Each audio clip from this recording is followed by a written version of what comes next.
Cette mesure du reste à charge zéro est une installation d'une médecine de classe, c'est-à-dire que l'on va encourager la mise en place de contrats d'assureurs privés qui vont rembourser à 100% un panier de soins qui sera un panier de soins d'entrée de gamme, et puis vous aurez un deuxième niveau avec un remboursement qui ne sera plus à 100% d'un contrat de milieu de gamme, et puis une vraie prise en charge avec des soins de qualité, avec un contrat qui ne remboursera quasiment rien de cette prise en charge. Donc on instaure une médecine de classe où tout le monde aura un accès à un panier de soins bas de gamme, des couronnes métalliques en dentaire, des paires de lunettes très basiques pour les lunettes, ou bien des prothèses audio de basse qualité.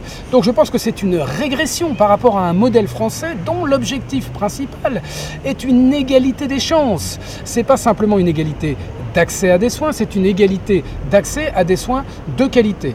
Donc on va vers un système où le professionnel de santé va devoir s'adapter par rapport à ces trois niveaux.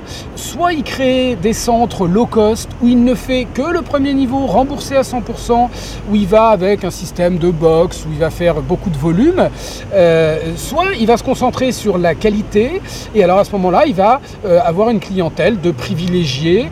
Cette clientèle de privilégiés va avoir soit des contrats, ce qu'on appelle les surcomplémentaires, soit payer le reste à charge de sa poche. Donc on va vers véritablement des inégalités en santé qui vont se creuser. Donc on va avoir, et c'est déjà annoncé, pour le patient à la fois cet accès à une médecine de qualité beaucoup plus difficile, mais en plus une hausse de ces primes d'assurance de 3-4%. D'ailleurs, ces primes d'assurance augmentent d'à peu près 3% depuis 15 ans. Donc on est vraiment sur un système perdant-perdant pour l'assuré. Le seul gagnant dans l'affaire est l'assureur, qui voit son chiffre d'affaires augmenter et qui voit son risque diminuer.